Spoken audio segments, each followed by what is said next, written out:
गहराई है, ऊंचाई है, लोग हैं, पस मंज़र में बुझते शहर की जलती रोशनियां हैं और सर के ऐन ऊपर कई सौ क्रिस्टल लड़ियों का छत्ता है जो बरकी अरदाश से ऐसे हरकत में है जैसे मशरक़ी हसीना बेहूदी में अपना आंचल धीमी हवा के सपुर्द कर रही हो। मशरक़ी हसीना अमराहा मुकाम ऊंचाई पर है और वो माइक के सामने है। वो वीरा। उसने बुझते शहर की जलती रोशनियों को देखा और उसकी आंखें उदासियों के पानी से चमकने लगीं और गले को खंकारे बिना उसने बोलना शुरू किया। पहले मैंने बात शुरू की और मैं ख़त्म करना भूल गई थी और अब मुझे समझ नहीं आ रही कि मैं बात कहाँ से शुरू करूं। अमराहा से, खुद से या आलियान से। अमराहा। उससे गहरा सांस लिया। आप उसे नहीं जानते, मैं भी नहीं जानती थी। मुझे सिर्फ ये मालूम था कि वो मेरी दोस्त है, लेकिन कुछ वक्त गुजरा, मुझे मालूम हुआ कि मैं उसकी दोस्त नहीं थी। अगर मैं उसकी दोस्त होती तो वो मुझसे वो सब कह देती जो वो किसी और से नहीं कह सकती थी। वो बात जो उसे ऑपरेशन थिएटर में जाने से पहले कही, या उस वक्त जब वो गिर गई थी। जब मैं उसकी तरफ लपकी तो मैंने देखा कि वो पूरी शिद्दत से आंखें खुले रखने की कोशिश कर रही है। मैंने गर्दन मोड़कर देखा तो वो इतनी तकलीफ में भी उस समेत देखने की कोशिश कर रही थी जिस समेत आलियान गिर चुका था। ऐसी तकलीफ दे बेहोशी में वो हॉस्पिटल आने तक कई बार चौंक कर उठी और उससे सिर्फ आलियान का नाम लिया। जितनी बार वो चौंक कर उठी उतनी ही बार वो अपने जख्मों से ज़्यादा किसी और ही तकलीफ में थी। वीरा रुकी। उससे एक नज़र सबको देखा। वो देख सकती थी कि जिन लोगों को वो अपने और आलियान के बारे में बता गई थी उन्हें अमराहा के बारे में जानना कैसा लग रहा था। शौक। वीरा ने सर उठाकर गिरने के करीब आंसुओं को आंखों के अंदर करना चाहा, लेकिन वो आंखों के अंदर ठहरे दूसरे आंसुओं को भी बाहर ले आए। आलियान, खूबसूरत दिलों में से एक का मालिक, वो सड़क पर ऐसे गिर गया जैसे गोली उसे लगी हो, सीधी दिल पर। वो रुकी और काफी देर तक रुकी रही। एक ही वक्त में दोनों ऐसे मुझ पर आश्कार हो गए। जब अमराहा ऑपरेशन थिएटर में थी और आलियान सर झुकाए खामोश खड़ा था तो मैं उसके पास गई और उससे कहा, वो ठीक हो जाएगी। वो इतनी जल्दी बेहोश ना होती अगर उसके सर पर सर्प ना लगती। और उसकी आंखों से आंसू निकल कर गिरने लगे। एक जवान मर्द रो रहा था, ठीक कर रहा था। एक मर्द अगर अपनी माँ, बीवी, बेटी की तकलीफ पर रो देता है तो वो बुलंद बांग उनसे अपनी मोहब्बत का इकरार करता है। कहकर वीरा अफसरदगी की इंतहा पर नजर आने लगी। जब आलियान एक बार अमराहा को देख कर आया तो मैंने उसका हाथ थाम लिया और कहा, तुम एक अच्छे अदाकार हो आलियान, और अमराहा भी। तुम अमराहा के अलावा दुनिया के हर इंसान के साथ खुश रहने की अदाकारी करते रहे और दुनिया के हर इंसान के होते अमराहा को जाते देखकर तुम सारी अदाकारी भूल गए। तुम दुनिया के हर इंसान के साथ खुश रह सकते होगे, लेकिन जिंदा तुम अमराहा के साथ ही रह सकते हो। मेरे साथ ताल्लुक निभाने की तुम्हारी कोशिश अच्छी थी। तुम्हारे दिल में मैंने अपना एहतराम खो दिया वीरा। उसने ऐसी शर्मिंदगी से कहा कि मेरे दिल में उसका एहतराम और बढ़ गया और मैंने कहा, हाँ, ऐसा ज़रूर हो जाता अगर तुमने कभी मुझसे कहा होता कि तुम मुझसे मोहब्बत करते हो। तुमने हमेशा कहा कि मैं अच्छी लड़की हूँ और इस पर तुम अभी भी कायम होगे। अब तुम पहली फुर्सत में अमराहा को बता देना कि अगर तुम दोनों में तीसरे की गुंजाइश निकल सकती तो आलियान ब्रासीला स्टेडियम में दीवाना वार उसके लिए भाग न रहा होता। इस बार तुम उसे ज़्यादा यकीन से बताना, ज़्यादा वक्त लेना और उसका हाथ पकड़ लेना कि वो इनकार करके कहीं जा ना सके, और वो इनकार नहीं करेगी। मैंने बेहोशी में उसे तुम्हारा नाम बुड़बुड़ाते सुना है। पसे मंजर की सारी रोशनियां बुझ गईं। मैं बेवकूफ़ ही थी, ये सब नहीं जान सकी। और अब मुझे ये समझ नहीं आ रही कि जब मैं ये कहानी अपने पोते पोतियों को सुनाऊंगी तो वो मेरे बारे में क्या सोचेंगे। क्या वो अपनी ग्रैंड मॉम को बुरा कहेंगे? वो समझदार बच्चे होंगे, वो अपनी ग्रैंड मॉम की आला सर्फी पर फख्र करेंगे। साई ने पीछे से उसके शाने पर हाथ रखकर कहा। विरहट चौंक कर पलटी। लोग गुम कर दिए गए, रोशनियां बुझा दी गईं, कहानी सुना दी गई। वो होटल के बाग के अंधेरे गोशे में अकेली खड़ी थी। साई उन्हीं के होटल शिफ्ट हो चुका था और 1 घंटे की नींद भी ले चुका था।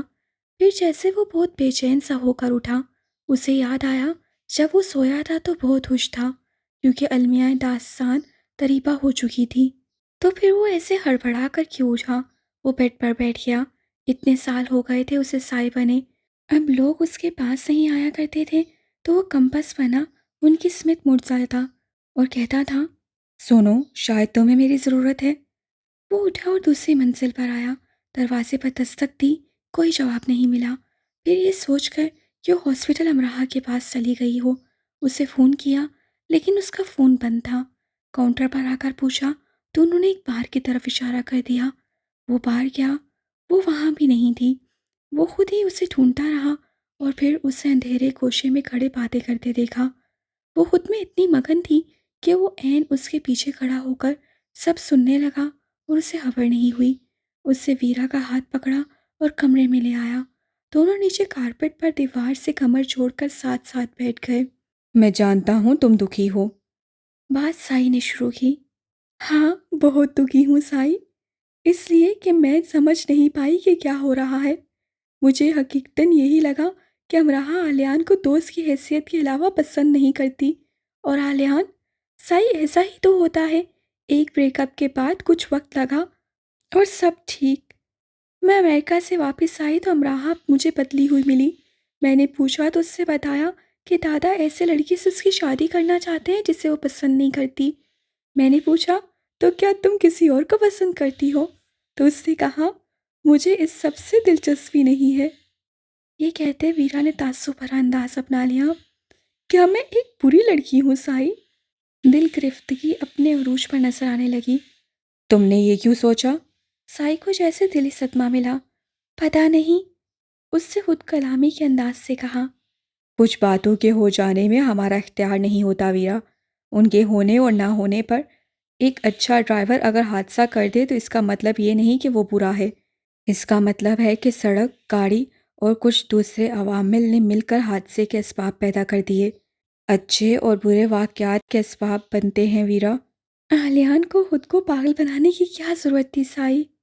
तुमने देखा वो कैसे उसका नाम ले लेकर भागता फिरता रहा था? उसने खुद को पागल नहीं बनाया वीरा, बस शायद उस पर देर से अदराक हुआ। दोनों थोड़ी खामोशी से अपनी अपनी जगह अपनी अपनी सोच को सोचते रहे। तो ग्रैंड मॉम ने आला ज़र्फ़ी का मुज़ाहरा किया। साई ने हंसकर एक नई बात शुरू की। वीरा ज़रा सा हंसी। अगर ना करती तो अमराहा रूसियों के बारे में अपने पोते पोतियों को क्या बताती कि वो खुदगर्ज होते हैं और हमारी जगहों पर काबिज हो जाते हैं। वो खुद रूस आती ना अपनी पोती को कभी आने देती, बल्कि रूस के बारे में टीवी पर कोई खबर चल रही होती तो वो चैनल बदल देती और सोचती, रूस दुनिया के नक्शे पर होता ही ना तो कितना अच्छा होता। साई पूरी जान से हंसने लगा। तुम मजाक में ऐसा कह सकती हो लेकिन हकीकत में ऐसा कभी ना होता। अगर मेरी और आलियान की शादी होती तो ऐसा ही होता। वो अपनी हथेलियां मसलने लगी और ऐसा कहते हुए ऐसी बच्ची लगने लगी जिसकी सारी कुड़ियां चुरा ली गई हों और उसके कपड़े चला दिए गए हों। साई ने मोहब्बत से उसकी तरफ देखा। आलियान उस मशरकी लड़की का प्रिंस था। तुम्हारा प्रिंस चार्मिंग तो कहीं और तुम्हारे इंतज़ार में होगा ना? हाँ, बस अब यही काम रह गया है। सब काम छोड़ छाड़ कर उस प्रिंस चार्मिंग को ढूंढते फिरना या उसके इंतज़ार में बैठ जाना। मैं एक बालिग इतनी बड़ी सी लड़की हूँ, दी लेडी वीरा। मुझे तुम इन फेरी टेल्स से नहीं बहला सकते। वो चिढ़ गई। फेरी टेल्स हमारी हकीकी ज़िंदगियों से ज़्यादा खूबसूरत नहीं हो सकती वीरा। जहाँ एक वीरा है, एक साई, एक कार्ल, दो अमराहा आलियान। क्या किसी फेरी टेल में ये सब होंगे? हमारे पास दुख हैं, सुख हैं, मिलना, बिछड़ना, रोना, मुस्कुराना, गिर जाना, उठ खड़े होना, ये सब है। कहीं कम, कहीं ज़्यादा। शानदार महल, कीमती मलबूसात, आराइश ज़िंदगी, खेल कूद, मुस्कुराहटें, खूबसूरती और नगमे ही ज़िंदगी को फेरी टेल नहीं बनाते। ज़िंदगी को फेरी टेल हमारी सोच बनाती है। प्रिंस चार्मिंग वो नहीं जो एक बड़ी सल्तनत का शहज़ादा है या जो बहुत खूबसूरत है। प्रिंस चार्मिंग हर वो इंसान है जो एक शफाफ दिल का मालिक है, जो बिला इम्तियाज़ इंसानों से मोहब्बत करता है। मैं, तुम, आलियान, अमराहा, कार्ल, हम सब। ये ज़िंदगी तब भी फेरी टेल से ज़्यादा खूबसूरत होती है जब हर साथ हमें फ़िज़ा में बसी खुशबू महसूस होती है। आसमान शानदार महल की छत लगता है और ज़मीन महमलीन कालीन जो हर नए कदम पर एक नए रंग में ढलता है। वीरा ने साई के कंधे पर सर रख दिया और उसे खामोशी से सुनती रही और सुनते सुनते सो गई। साई ने उसे ऐसे सोते देखा तो चाहा कि आज की पूरी रात उसे इस इंसान के लिए दुआएं करते गुजार देनी चाहिए, और वो ज़ेरे लब दुआया नस्मों को ऐसे दोहराने लगा कि वो नींद से न जाग जाए, लेकिन नींद में ही सुन भी ले। वीरा मौत सी बर्फ में खिलते इकलौते फूल की तरह, वो इस एहसास को खातिर में न लाई कि हज़ां में वो अकेली बहार है। मेरी कहानी की ये दो किरदार तलुए आफ्ताब से, दोस्ती में उर्फ़े हास से, मिसालों में बेमिसाल से। ब्राज़ील से वो वीआईपी सीट से मैनचेस्टर के हॉस्पिटल में आई, जहां उसे इलाज के लिए डॉक्टरों की अगली हिदायत तक रहना था। सारे अखराजात ब्राज़ीलियन हुकूमत उठा रही थी। वो उसे मुकम्मल सेहतियाब करके भेजना चाहते थे, लेकिन उसे मैनचेस्टर आने की जल्दी थी। उसकी वजह से उसके साथ रहने वालों की तालीम का नुकसान हो रहा था। वो सब लोग वीकेंड का सोचकर मैच देखने गए थे। एन, डेरिक वगैरह पहले ही वापस आ चुके थे। कार्ल, वीरा, साई, आलियान उसके साथ थे। कार्ल का तो वैसे ही ब्राज़ीलिया में टीवी पर मुस्तकबिल काफ़ी रोशन हो गया था। उसे तो चंद और दिन वहाँ रुकने पर इतराज़ नहीं था। साधना और लेडी मेहर एयरपोर्ट से उसके साथ हॉस्पिटल गए और अस्पताल में उसके professor, class fellows, uni fellows आ आकर मिलते रहे। शीज़ा भी उसके लिए फूल लेकर आई। डेरिक तो ब्राज़ीला में भी कई बार उससे मिल चुका था, और दाइम वगैरह का ग्रुप और हाना, शर्ली, लिली सब वहाँ भी उससे मिल गए थे और यहाँ भी आते रहे। स्टोर का मैनेजर, उसके कोलीग्स और उसका पहला बॉस तो कई बार आए। ये कैसा हादसा था मिस अखरोट जो तुम्हें ब्राज़ीला में पेश आया और तुम्हें ठीक कर गया? उन्होंने संजीदगी से उसका जायज़ा लेने के बाद कहा। मिस अखरोट जवाब में सिर्फ मुस्कुरा दी। तो ब्राज़ीला ने तुम्हें बदल दिया? शायद। वो और मुस्कुरा दी। इस दौरान कार्ल ने उसके लिए लाई जाने वाली चॉकलेट्स और कुकीज़ को सादतमंदी से अपने पास महफूज करना शुरू कर दिया। साई ने अमराहा को बताया कि उससे सबसे कहा है कि फूल ले जाने की बजाय वो चॉकलेट ले जाएं, क्योंकि अमराहा को चॉकलेट बहुत पसंद है ना। और एक ऐसा इंसान जिसके शाने पर गोली लगी हो, उसे ऐसी छोटी छोटी खुशियाँ तो ज़रूर मुहैया कर देनी चाहिए ना। इन छोटी छोटी खुशियों में से एक भी अमराहा के मुंह में ना गई। अलबत्ता हॉल में कार्ल ने अपने कमरे की हिफाजत चोरी प्रूफ कर दी। जब वो घर आई तो उसके कमरे को वीरा, साधना और एन ने मिलकर मुख्तलिफ पोस्टर्स, कार्टून्स और दुआओं से सजा रखा था। दीवारों पर उन सब के मुख्तलिफ मौक़ों पर ली जाने वाली तस्वीरें लगी थीं, और यूनी फेलोज़ के पैगामात काट सूरत दीवारों से झूल रहे थे। यूनिवर्सिटी ने उसे ऑफिशियल लीव दे दी थी। उसके लेक्चर रिकॉर्ड किए जा रहे थे और उसे घर मिलते थे। साई एक बार ज़रूर उसके पास आता, कॉफ़ी पीकर चला जाता। आलियान यूनी से पहले, यूनी और जॉब के बाद इतनी बार उससे मिल जाता कि लगता वो वाकई ही स्पाइडरमैन है। इमारतें फैलांगता आता जाता है। कार्ल अपनी उल्टी सीधी तस्वीरें खींच खींच कर उसे भेजता रहता कि खूबसूरत इंसान को देखने से इंसान जल्द सेहतियाब हो जाता है। वो अब तक फ़ोन पर ही दादा से बात करती रही थी, और उसे हैरत ये थी कि दादा ने एक बार भी नहीं कहा था कि वो उसे देखना चाहते हैं। जब वो शटल कॉक आ चुकी और उठकर बैठने लगी, जबकि अब भी उठने से उसके सर में टीस उठती थी और उसका बायां शाना दर्द करता था, और अक्सर वो कई कई घंटे मतली का शिकार रहती थी, और अचानक ही उसे तेज़ बुखार हो जाता था। तो दादा पहली बार उसे देखकर बात करने लगे, क्योंकि उसने खुद ही कहा था कि वो उन्हें देखना चाहती है। अब मुझे बताओ कि तुम्हारे साथ क्या हुआ था? ऐसे ही फैंस भड़क उठे थे और लड़ते लड़ते मुझ पर गिर गए। वो टेक लगाकर बैठी थी, और उसके चेहरे पर सहम के निशानात अब कुछ मंदमैल और काबिल बर्दाश्त हो गए थे। सर को उससे दुपट्टे से ढांप रखा था, क्योंकि पिछले हिस्से में लगी बैंडेज सामने से जरा सी नजर आती थी, और गर्दन की भी। बस? दादा ने बहुत आराम से पूछा। जी। जो झूठ साधना ने बोला था, वो अब तक उसे ही आगे लेकर चलती रही थी। तुम्हारे बस इतने मामूली से जख्मी होने पर वीरा, कार्ल, साई और आलियान इतने परेशान हो गए थे। वो मुझे होश नहीं आ रहा था ना, इसलिए मेरे सर पर चोट आई थी। मैं खौफजदा हो गई थी, बहुत बहुत ज़्यादा। मैनचेस्टर के हॉस्पिटल में जब वो आई तो उसने ये बताया कि वो घर आ चुकी है। जब वो घर आ चुकी तो वो ये बताने लगी कि वो यूनी जाने लगी है और दादा ने एक बार भी उससे कोई सवाल या तकरार नहीं की। जो वो कहती वो सुन लेते और उसे सेहतमंदी और ज़िंदगी की सलामती की दुआएं देते रहते। जब मैंने बारी बारी वीरा, साई और फिर आलियान को देखा तो मुझे जैसे कुछ भी पूछने की ज़रूरत नहीं रही और मुझे लगा कि वो मुझ बेचारे बूढ़े पर तरस खा रहे हैं, मुझे सदमे से बचाना चाहते हैं। मैंने शहरयार की मदद ली। वो एक पढ़ा लिखा समझदार इंसान है। उसने कुछ वक्त लगाया इंटरनेट पर और उसे मालूम हुआ कि तसादुम में कुल 3 लोगों को गोलियां लगी हैं और उन 3 में से एक मानचेस्टर यूनिवर्सिटी की स्टूडेंट है। फिर उसने यूनिवर्सिटी इंतज़ामिया से रब्ता किया और उसे बताया गया कि वो एक स्टूडेंट अमराहा वाजिद है। तुमने मुझसे झूठ इसलिए बोला कि मैं एक बूढ़ा इंसान हूँ। ऐसी खबर सुनकर मुझे कुछ हो ना जाए। साधना से लेकर साई तक सब मुझसे छुपाते रहे।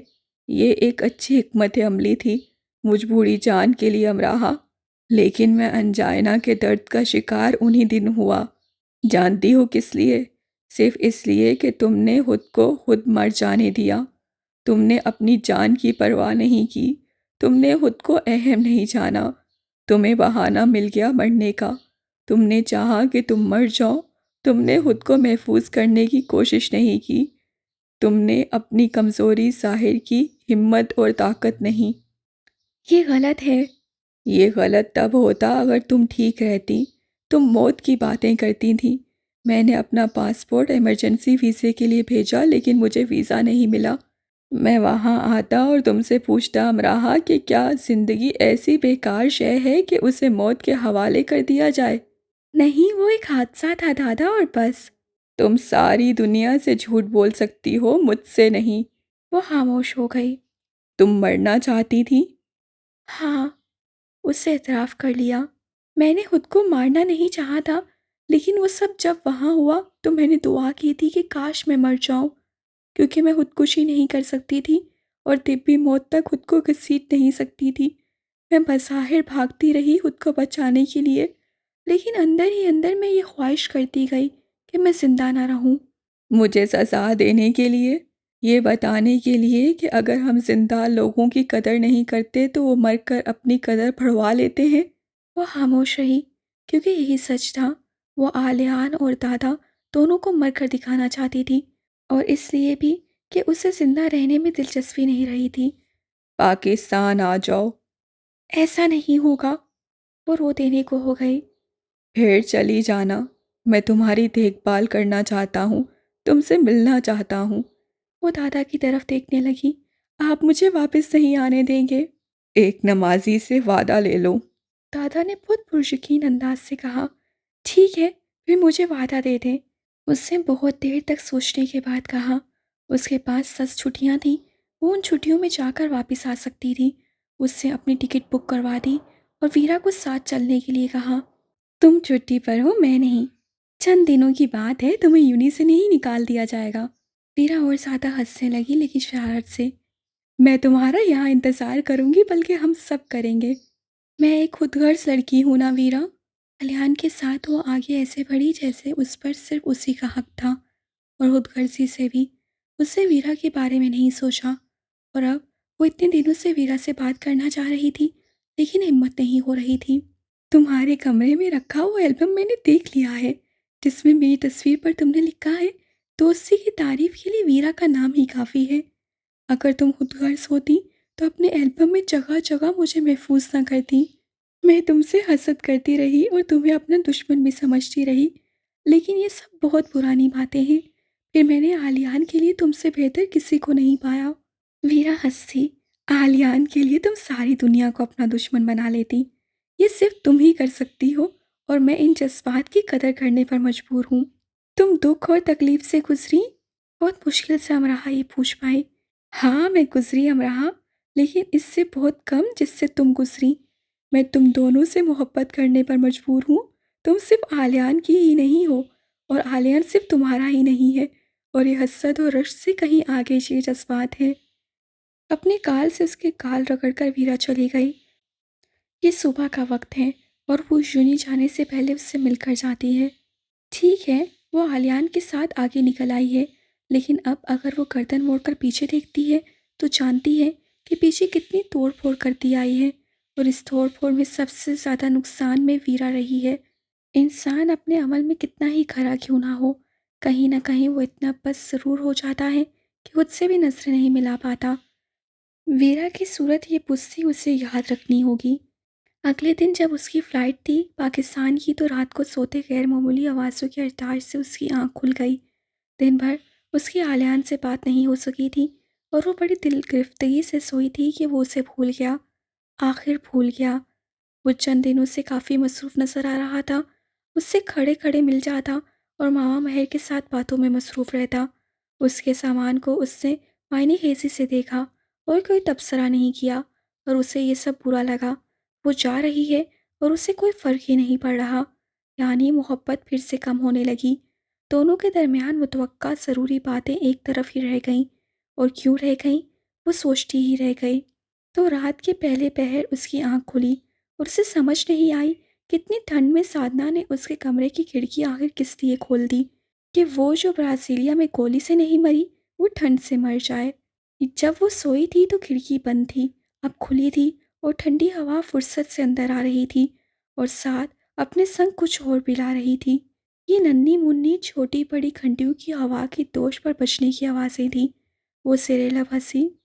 ये मेरा ख्वाब है, नहीं तो फिर आगे बढ़ना चाहिए।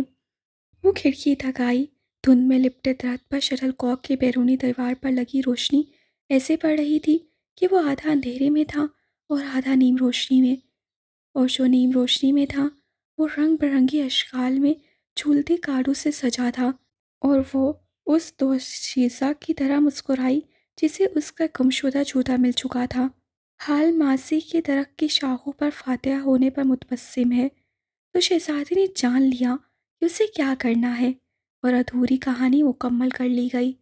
उससे गर्म कोट पहना, दाएं हाथ से मफलर को गर्दन पर बल दिए।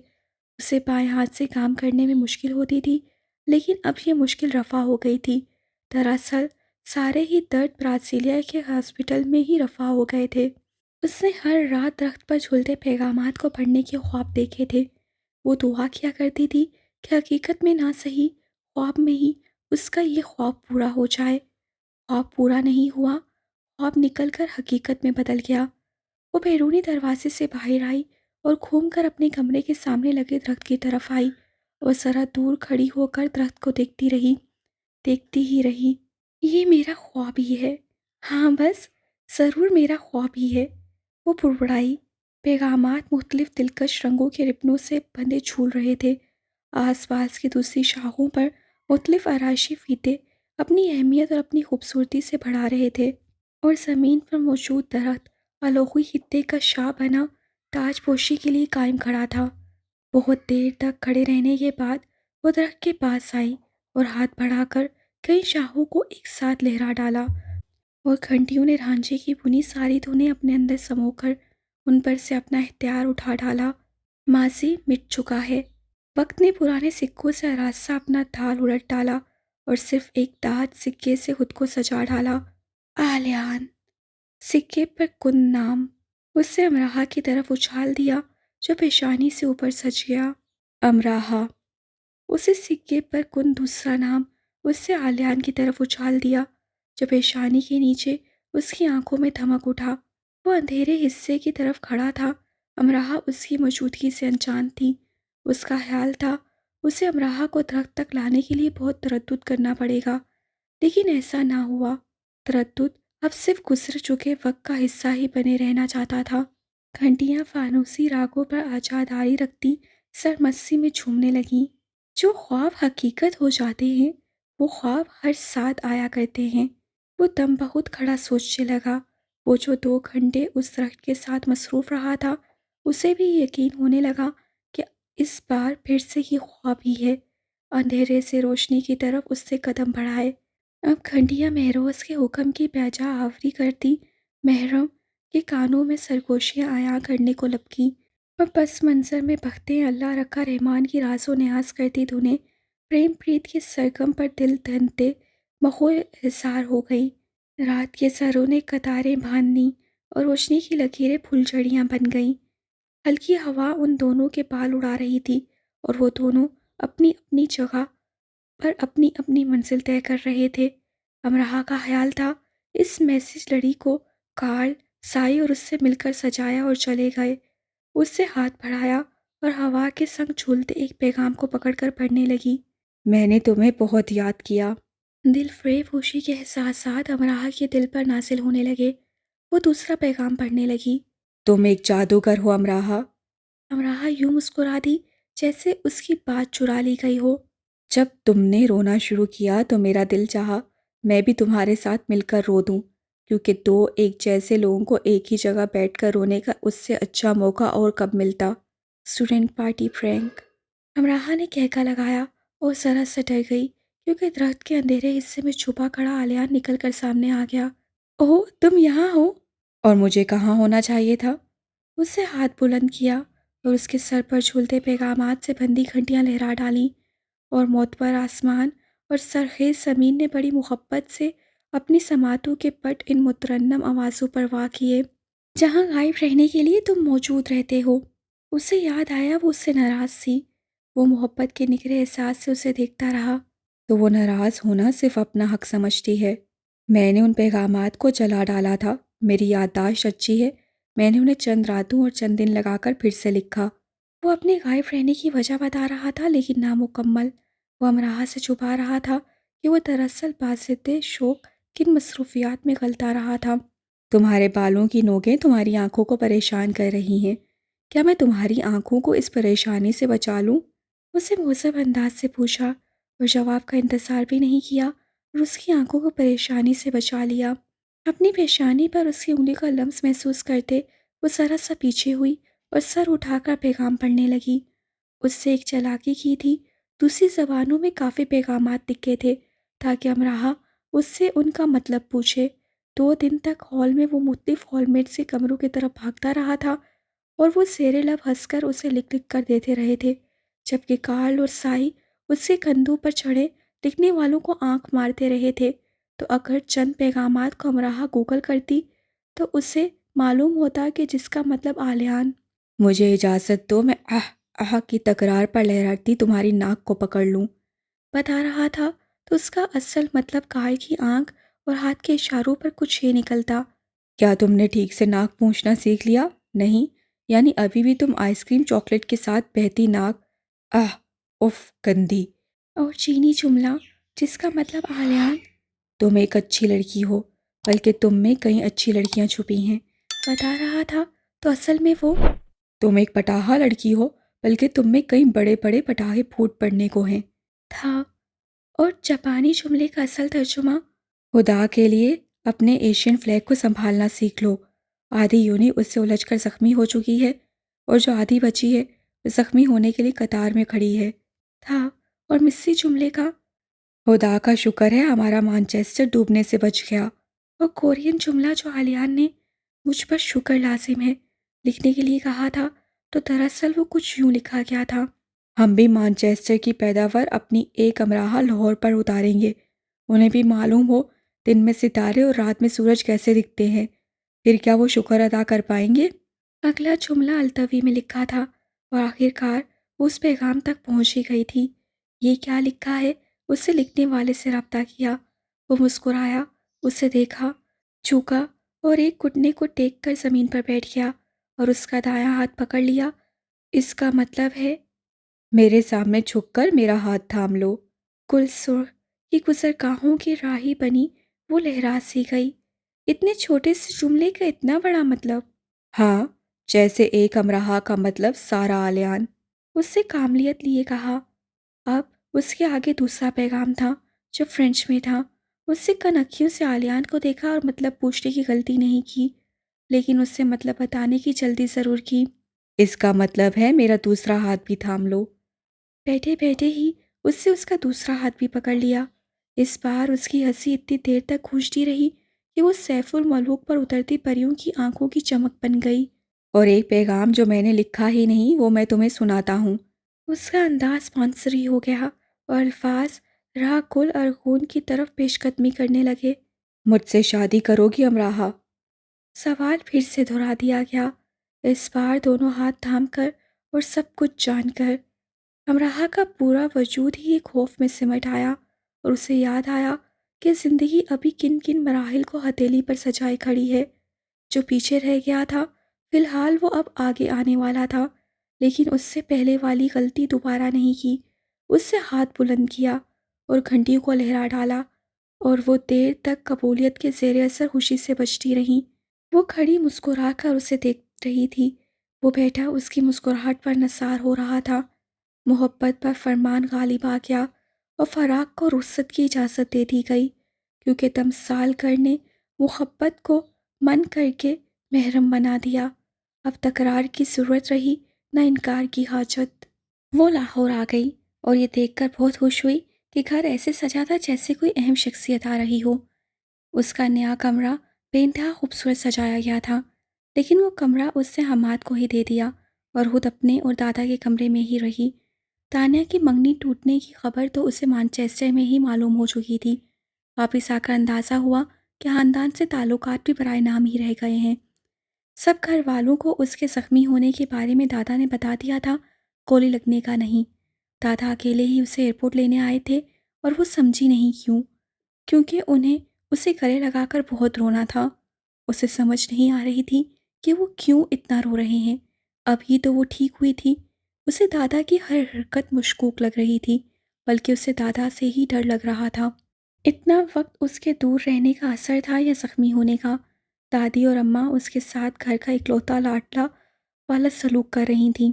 उसके आने के 3 घंटे के अंदर ही अंदर एक जंग छिड़ी। हमाद, अली और दानिया के दरमियान, और दानिया सब चीज़ें लेकर अपने कमरे में किलाबंद हो गई। उन तीनों ने उसका सामान खोलकर खुद ही सब कुछ निकाल लिया था। 3 घंटे भी पता नहीं वो कैसे रुके रहे। अब हमाद दानिया को दरवाज़ा तोड़ देने की धमकी दे रहा था और दानिया ये साबित कर रही थी कि वो तो पैदाइशी बहरी है और गूंगी भी है। मज़ीद चंद घंटे लड़ने के बाद आखिरकार वो तय कर पाए कि क्या किसका है। उसे आए 1 दिन भी नहीं हुआ था कि उससे सुना दादी और अम्मा किसी फैमिली को घर बुलाने की बातें कर रही थी। उससे बहुत आराम से खुद को वॉशरूम में गिरा लिया ड्रामा, और ये साबित कर दिखाया कि उससे तो चला भी नहीं जा रहा। आंखों के आगे अंधेरा छा जाता है और वो बात करना ही भूल जाती है। दादा अलबत्ता ज़ेरे लब हंसे, जिसे देखकर उससे सोचा, ये अपना शहरियार तैयार करके बैठे हैं। 1-2 शहरियार दादी और अम्मा के पास भी हैं। उसने और आलियान ने इन सब मामलात पर अभी बात नहीं की थी। अमराहा ने, इसलिए कि फ़िलहाल वो कुछ बिगाड़ना नहीं चाहती थी। उसे थोड़ा वक्त चाहिए था और अक्लमंदाना हिकमत अमली अपनानी थी। वो ये सब वापस जाकर करना चाहती थी। मामलात ज़ाहिर है वैसे ही पेचीदा थे जैसे पहले थे। फ़र्क सिर्फ ये था कि अब आलियान उसके साथ था। पहले तो उसे दादा को मनाना था। आलियान ने उसे बताया था कि उसकी और दादा की बात होती रही है, और अमराहा ने यही सोचा कि जैसी सूरत हाल चल रही थी, दादा किसी से भी बात तो कर ही सकते थे, आलियान से भी, और ये उसे कोई ऐसी बड़ी बात नहीं लगी थी। तुमसे मिलने कुछ लोग आ रहे हैं। जिस बिस्तर पर वह मासूर होने का ड्रामा किए दराज सी, वहाँ उसके पास उसका हाथ पकड़कर दादा ने कहा, लेकिन मैं तो चल भी नहीं सकती, कैसे मिलूंगी? आप भूल रहे हैं ब्राज़ीला में मुझे गोली लगी थी। गोली समझते हैं आप? हाँ, गोली मतलब गोली ही। दादा हंसे। तो गोली खाना कोई आसान है? इतनी तकलीफ रहती है मेरे शाने में, और चलती हूँ तो पूरी तरह से चक्कर आते हैं। मैनचेस्टर से लाहौर में सिर्फ आपके लिए आई हूँ, लेकिन इसका मतलब ये नहीं कि मैं ठीक हो गई हूँ। मुझे बीमार ही समझा जाए दादा। वो बीमार के कमरे में आ जाएंगे। दादा उसके अंदाज से महसूस हुए। हो सकता है उस वक्त मैं सो रही हूँ। वो नीम दराजी से लेट सी गई। जब तुम जाग रही होगी वो तब आएंगे। मेरे कमरे में दुआओं की बू आती है, मुझ में से भी। ऐसे मौके पर साधना कहती है, छी छी। बुरा मुंह बनाने में उससे सब बुरों को मात दे दी। हे, ऐसे मौक़ों पर दादा यही करते हैं। दादा कितनी ही देर हंसते ही रहे। तो मैं उन मेहमानों को इनकार कर दूं कि तुम उन्हें ही मिलना चाहती? बिल्कुल, फिर कभी सही। वो कभी जो कभी नहीं आएगी। फिर कब? तुम मैनचेस्टर चली जाओगी, शटलकॉक में लेडी महर के पास। वहाँ वो तुमसे तुम्हारा हाथ तो नहीं मांगेंगी ना? उससे चौंकने में वक्त लिया, क्योंकि बात देर से समझ आई। आप मजाक कर रहे हैं? नहीं अमराहा, अब मजाक नहीं। उन्होंने अफसरदगी मिली संजीदगी से कहा। सुनो मेरी प्यारी, मानचेस्टर से 2 लोग, लेडी मेहर और उनका बेटा आलियान, आज सुबह लाहौर आ चुके हैं और इस वक्त होटल में हैं। और अभी मैं उनके साथ चाय पी कर आ रहा हूँ और कुछ ही देर में मुझे उनके पास वापस जाना है। कल दिन में आलियान हमारे घर आएगा। अमराहा के देखने और सुनने के अंदाज में बेयकीनी थी। आप क्या कर रहे हैं दादा? उससे सहम कर पूछा। उसका रंग पीला पड़ गया और उसके शाने में तकलीफ उठी और बढ़ने लगी। वो सब जो मैं तुम्हारे लिए कर सकता हूँ।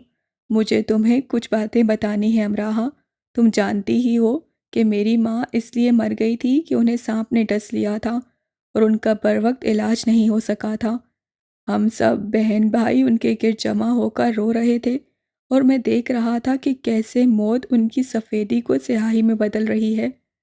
वो मेरी ज़िंदगी का सबसे दर्दनाक वक्त था और दूसरा दर्दनाक वक्त वो था जब तुम मेरे सामने बैठी रो रही थी। हमराहा, तुम्हें भी सांप ने डस लिया था और जहर तुम्हारी आंखों से फूट रहा था। वो संगचूर था और उसका जहर तुम्हारी रगों में दौड़ता मुझे दिखाई देने लगा था।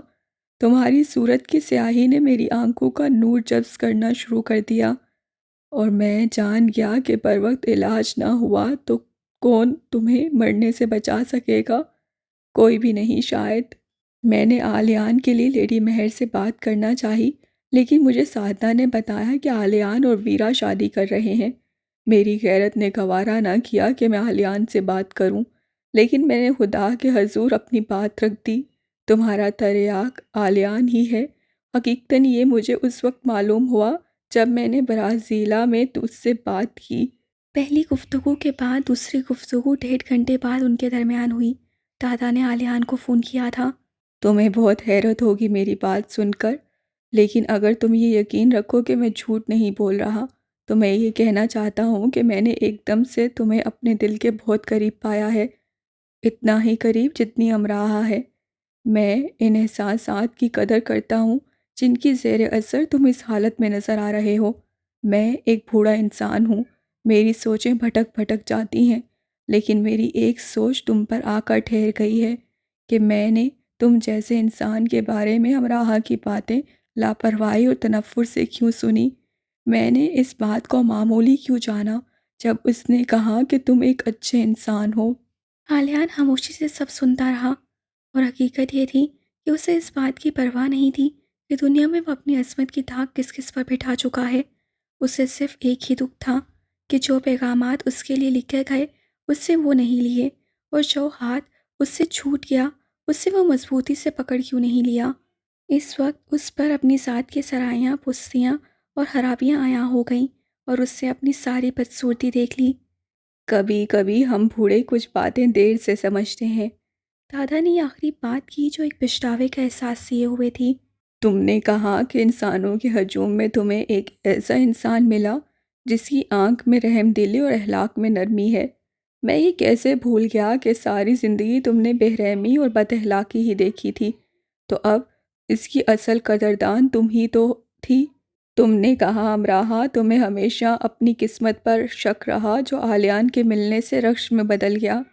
और तुमने कहा अमराहा कि मशरिक एक गंजलक खित्ता है, फ़लसफ़ियों के उन फ़लसफ़ों से भरा हुआ जिनके पेंदे में तासुब होता है और किनारे पर मुनाफ़क़त। तुमने इतनी बड़ी बात कह दी। मैं कई रातें इस सोच को लेकर जागता रहा कि तुमने इतनी बड़ी बात कैसे सीख ली। तुम माशरे की जड़ों में कब घुस गई और खरी खोटी हकीकत कैसे उखाड़ लाई। तो तुम वाकई में बदल चुकी थी। मुझे पहले इस सोच ने परेशान रखा, फिर जब मेरे दिल से खुद हास्ता तासुब छूटा तो मुझे तुम पर फ़ख्र हुआ। हाँ अमराहा, कीमती इंसान से मेरा मतलब हस नस वाला कीमती इंसान ही था, और मैं यही चाहता था कि तुम हम दो में से एक का इंतखाब कर लो। मेरा। ये थी मेरी किनारे की मुनाफ़क़त। अमराहा, हमें कुछ वक्त लगता है, लेकिन हम अपना आप पा ही लेते हैं, और मैंने भी अपना खरा खोटा पा ही लिया। तुम्हारे पास तो कोई इंसानों को नापने का आला नहीं था, फिर भी तुमने जान लिया कि इंसान होना किसे कहते हैं। और मैं, जिससे माशराती जंगल में कई अशरे अपने पैमानों समेत गुजारे, मैं कैसे चौंक गया। ये थी मेरे पेंदे की मुनाफ़क़त। जिससे लगाव हो जाए उसके लिए हम कायनात में भाग दौड़ कर बहुत फ़लसफ़े इकट्ठे कर लाते हैं कि देखो ये बेमिसाल है। हम उसे उस आँख से देखते हैं जो आँख दुनिया के पास नहीं होती। जो हमें रोशनी नज़र आती है वो माशरे को अंधेरा दिखता है। अगर तुम बेकसूर होते हो तो कसूर हमारा भी नहीं होता। हाँ अमराहा, हमें ये मान रहता है कि हमारी औलाद हमारा सर नीचा नहीं होने देगी। और ये भी सच है कि मेरे जैसे ये गरूर हासिल नहीं कर पाते कि हमने औलाद की खुशियों को नीचा नहीं होने दिया। एक दिन मैं पार्क में बैठा था और देख रहा था कि एक बच्चा परिंदों के पीछे भाग रहा है। फिर उसने अपने बाप से कहा कि उसे भी उड़ना है। तो उसके बाप ने उसे अपनी पुष्प पर फैला लिया और बाजू फैलाकर उड़ने के अंदाज में भागने लगा। वो एक अच्छा इंसान था।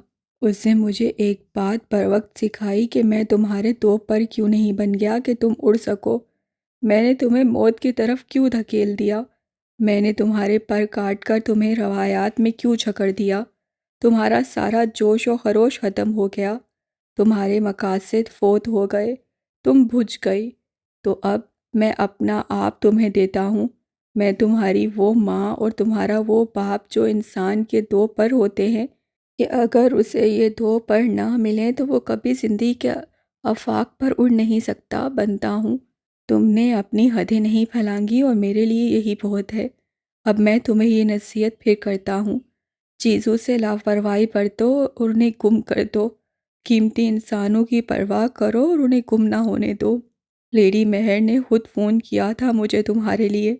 मैंने बहुत से हिसाब किताब लगाकर उन्हें और तुम्हें यहाँ बुलाया है और मैंने ही उन्हें कहा था कि वो अपने आने के बारे में तुम्हें ना बताएं, क्योंकि मैं जानता था कि तुम उन्हें मना कर दोगी।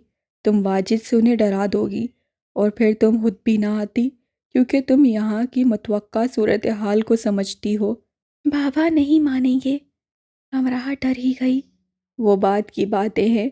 अगर तुम्हारे शाने में गोली के असरात कुछ कम हो गए हैं तो लेडी मेहर के लिए कमरा तैयार करो। वो आज रात हमारे घर रहेंगी। उनके आने की इत्तला मैंने तुम्हारी अम्मा और दादी को दे दी है। शाने की सारी तकलीफ़ ख़त्म हो चुकी थी, लेकिन नई तकलीफ़ उसके दिमाग में उठी थी। पापा और आलियान, बस यही सोचकर पाक सरजमीन का चांद है, तारीख़ में रोशन बाब है, करारदाद की यादगार है। लाहौर, ये शहर बेमिसाल है। उससे पैरों की ताली ऐसे बजाई जैसे झरोकों में छुपी खड़ी लड़कियों को हंसाना चाहता हो और वो जगहों की ओट में खड़ी वाकई मस भी दी हूँ। उसने होटल की शॉप से शलवार कमीज सूट खरीद कर पहन लिया। शलवार कमीज मुझ पे सूट कर रही है ना? उससे मामा मेहर से पूछा। ये लिबास बना ही तुम्हारे लिए है। उसकी पेशानी चूमकर उन्होंने कहा, लेकिन उसे इत्मीनान यूँ नहीं हुआ कि वो तो माँ है ऐसे ही कहेंगी। तो उससे वो कमरे से होटल के बाहर तक मिलने वाले होटल के स्टाफ से पूछा और उन्होंने मुस्कुराहटें दबा दबा कर कहा, हाँ। फिर उसने सोचा कि वो तो होटल का स्टाफ है, अखलाक निभा रहा है। लाहौर वालों से पूछना चाहिए, सच वो ही बोलेंगे। तो उससे सड़क पर मिलने वाले 2-4 नहीं 8-10 लोगों से पूछ लिया और जवाब में उसे जो मुस्कुराहटें मिली वो उसे बहुत भली लगीं। अगर कोई उसे दीवाना शिवाना समझ रहा था तो वो उसमें भी खुश था। क्यों? क्योंकि शहर यारा शहर जाना होता है। फिर इम्तियाज़ यूँ मिट जाता है कि हर एक को गले लगाने को दिल चाहता है कि यारो बेलियो, आज से मैं भी लाहौरी हुआ। मुझे मुबारकबाद दें, मैं भी लाहौरी हो गया हूँ। ये पहनावा शलवार कमीज़ अब मेरा भी है। कुल्ला किसी कड़ियल पंजाबी की तरह मुझ पर भी जचेगा और घनी मूछों को ताव देना मैं भी जान जाऊँगा। आप जो खीर को उंगलियों से चाटते हो तो आज से ये अंदाज मेरा भी है। और अभी मैं नया हूँ, लेकिन जल्द ही पतंग को भोग करना सीख जाऊँगा और मुझे देर नहीं लगेगी नान को निहारी में डुबो डुबो कर खाने में और उसका आदी होने में कि फेरी वाले कैसे मज़े मज़े की सदाएं लगाया करते हैं और ढोल वाले कैसी कैसी थाप पर ढोल बजाया करते हैं और गोलगप्पे वाला कैसे भर भर कर खट्टे की प्यालियाँ देता जाता है। और आप ही बताएं, क्या मैं भी ये नहीं कहूँगा कि ओ भाई जी, वीरे, ओ मियाँ साहब, वे तेरा बेड़ा तरे। राधे सानू जान दे। वो ऐਵੇਂ मुस्कुरा मुस्कुरा कर सबको देखता जाता। फिर उससे फ़ोन निकाल कर अमराहा को कहा, जिसकी अभी दादा से गुफ्तगू ख़त्म ही हुई थी और उसके लिए यकीन करना मुश्किल हो रहा था कि आलियान लाहौर आ चुका है। अमराहा, लाहौर में ये 11वें इंसान हैं जिनसे मैंने बर्फ़बारी का पूछा और इनका कहना है कितनी ज़्यादा बर्फ़बारी होती है कि हमें कई महीनों तक घरों में बंद रहना पड़ता है। अमराहा हंसी और मैंने एक खातून से पूछा कि अमराहा कहाँ मिलेगी तो वो सहम गई और उल्टा मुझसे पूछा, क्या क्या अमराहा वापस आ गई? इतनी मुश्किलों से तो उसे निकाला था लाहौर से। तुमने सबको कितना तंग कर रखा था यहाँ अमराहा। झूठ, सारा लाहौर मुझे नहीं जानता। लेकिन सारा लाहौर अब मुझे ज़रूर जान जाएगा। खुशी उसके अंदाज से ऐसे आश्कार हो रही थी जैसे उसे शहर लाहौर की चाबी पेश कर दी गई हो। ज़रूर जान जाएगा, तुम इतना चिल्ला कर जो बोल रहे हो। अमराहा ने उसकी खुशी महसूस कर ली। मैं चिल्ला नहीं रहा, मैं खुश हूँ। मैंने ख्वाबों में लाहौर की सैर की है। इन सड़कों पर तुम्हें ढूंढता रहा हूँ। मुझे ढूंढते उतना गुम हो जाना लाहौर में। और ये तुम्हारे पीछे शोर बहुत है। हाँ, मैं सफ़र कर रहा हूँ ना। वो और चिल्लाकर बोला, तुम किस तरफ सफ़र कर रहे हो जो इतना शोर है? ड्राइवर आगे है, मैं कैसे पूछूं कि ये कौन सी सड़क है? ठहरो, मैं इस बच्चे से पूछता हूँ। बच्चे से? तुम्हारे साथ बच्चे क्या कर रहे हैं? स्कूल के बच्चे हैं, मेरे साथ बैठे हैं यार। तुम बस में बैठे हो? नहीं, रक्शे में। कौन से रक्शे में? जिसके आगे पीछे 5-6 लोग बैठते हैं। ओ फालिहान, तुम चांद गाड़ी में बैठ गए। इसे चांद गाड़ी कहते हैं। क्यूट। मैं इस चांद गाड़ी को मानचेस्टर की सड़कों पर दौड़ते हुए देख रहा हूँ। तुम, मैं, वीरा, साई और कार्ल ड्राइवर, एक साथ कितने लोग, और जहाँ मर्जी ले जाओ। तुमने कहा 5-6, इसमें 3 आगे और 3 पीछे बैठते हैं। मतलब तुम काफ़ी तंग बैठे हो। अमराहा को उसकी तरफ से नई फिक्र लगी। हम तंग नहीं हैं, हम 5 लोग पीछे आराम से बैठे हैं। 5 लोग? अमराहा चिल्ला उठी। हाँ अमराहा, सीट पर हम 3 ही हैं, 2 बच्चे मेरे 2 घुटनों पर बैठे हैं। कहते एकदम से उसकी हाथ से निकली। रक्षा उछला था और उसका सर छत से लगा था, जो वैसे भी छत से ही लगा हुआ था, और वो झुक कर बैठा हुआ था। बच्चे हंसने लगे। मोबाइल उसके हाथ से सड़क पर जा गिरा। बच्चों ने शोर डालकर रक्षा रुकवाया और भागकर सड़क से उसका फ़ोन उठा कर लाए। उससे ऑन किया तो अमराहा की कॉल आ रही थी। फ़ोन गिर गया था। वो अपने सर मसल रहा था जो ज़रा ज़ोर से लग गया था। तुम तो नहीं गिरे ना? तुम कोई टैक्सी नहीं ले सकते थे? मैं टैक्सी में ही बैठ रहा था, फिर मुझे ये चांद गाड़ी पसंद आ गई। होटल वालों ने मुझे साइकिल दे दी थी, पर मुझे तो रास्ते ही नहीं आते तो मैंने वापस कर दी। अगर तुम साइकिल के पीछे बैठो और मुझे रास्ते बताती जाओ तो मैं लाहौर घूम लूँ। मुझे खुद को रास्ते नहीं आते, मैं तुम्हें अपने शहर में ऐसे गुम कर देती कि कोई हमें ढूंढ ना सकता। अच्छा, चलो आओ फिर गुम हो जाए अमराहा, और हम हमारे अलावा किसी को ना मिले। हम नहीं, लेकिन अब तुम ज़रूर गुम हो जाओगे। मैं नक्शा लेकर निकला हूँ जी। ये तुम्हारी यूनिवर्सिटी नहीं है कि तुम नक्शा लेकर हर जगह चले जाओ। तुम गलत हो। मैं अमराहा नहीं हूँ जो नक्शा हाथ में लेकर भी गुम ही होता जाऊँ। उससे कहका लगाया, तुम जा कहाँ रहे हो? तारीखी शहर की तारीखी मस्जिद की तरफ। और सुनो अमराहा, दादा के रवैये से ऐसा लग रहा है कि वो तुमसे मिलने नहीं देंगे। तुम अपने घर का एड्रेस मुझे दो, मैं तुम्हारे कमरे की खिड़की तक तो आ ही जाऊंगा। ये मानचेस्टर नहीं है स्पाइडरमैन कि तुम इमारतें कूदते फलांगते यहाँ वहाँ आते जाते रहो।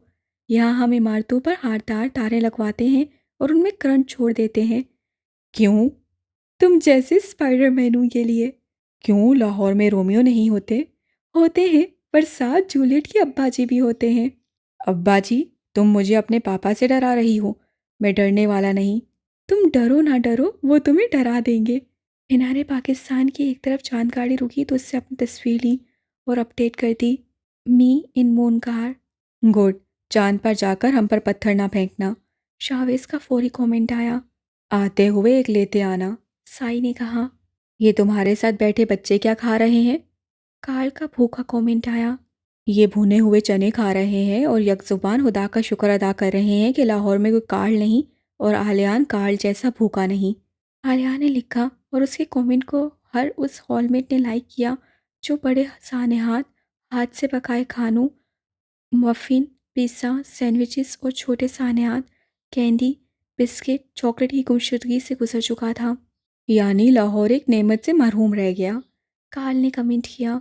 नहीं, एक आफत से महफूज हो गया, आलियान ने जवाब दिया।